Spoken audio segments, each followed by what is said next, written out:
10% de la population française a une apnée du sommeil, donc on dit que si on est 70 millions, il y a 7 millions de Français qui l'ont. Chez l'homme après 40 ans qui ronfle, a une chance sur deux d'en faire de l'apnée du sommeil. Une chance sur deux, donc statistiquement c'est très important. Donc souvent maintenant on sait que les couples commencent, les femmes nous envoient leur mari très tôt pour s'ils ronflent, pour faire ce dépistage. Hein? Pourquoi faire? Qu'est-ce qu'il y a? En vue toujours de prévenir plutôt que guérir, et plus on prévient tôt, c'est-à-dire à l'âge de 40 ans, ça sera mieux qu'à l'âge près de la retraite à 60 ans.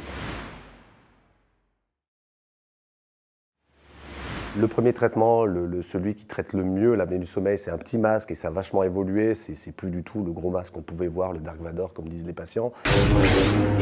Inutile de résister.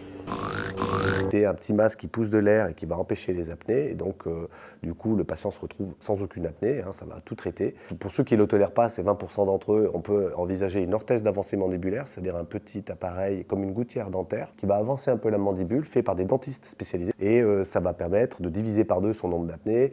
Et au moins, c'est quand même moins encombrant. Pour les voyages, c'est plus pratique. Et ça traite quand même au moins partiellement l'apnée du sommeil. Ensuite, il y a toujours des règles communes. Souvent, c'est laisser un petit peu aller, on a pris un peu de poids et on sait que quand on prend du poids, on fait plus d'apnée aussi. Donc, les règles hygiéno-diététiques, faire du sport. Et puis, diététique, c'est-à-dire qu'à un moment, je leur donne des objectifs. On se revoit, de toute façon, il y a un suivi chaque année par le médecin du sommeil quand on a cette maladie-là. Et je leur donne des objectifs, par exemple 500 grammes par mois, en dehors de juillet et août, ça fait 5 kilos pour d'une année sur l'autre. Aider, si possible, avec une diététicienne, pour permettre de recontrôler et se sevrer de cette machine. On sait que quand on a l'apnée, on a 10 fois plus de presque accidents, c'est-à-dire franchissement de ligne blanche, ou 4 fois plus d'accidents de la route vrais. Donc c'est pour ça que c'est important de faire de la prévention. Papa va me tuer. C'est vrai que je trouve un petit peu dommage qu'il n'y ait pas un dépistage systématique des chauffeurs poids lourds, enfin de tout ce groupe chauffeurs professionnels du groupe lourd, chauffeurs poids lourds, conducteurs de bus, etc.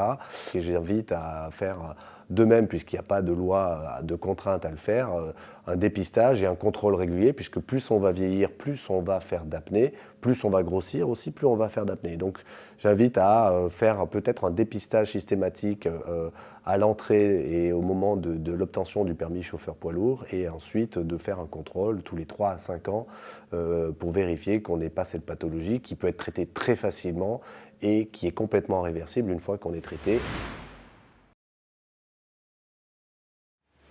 Alors que c'était les chauffeurs du groupe lourd qui devaient faire un test de maintien d'éveil pour montrer qu'on a l'aptitude de conduire, qu'on ne s'endort pas pendant qu'on conduit alors qu'on est traité pour l'apnée, et ces tests de maintien d'éveil viennent d'être imposés depuis 2022 sous décret pour tout le groupe léger, donc ambulance, taxi. Donc c'est difficile à mettre en place parce qu'il y a des délais de ces TME, un test de maintien d'éveil, mais on est en train de s'organiser pour le faire.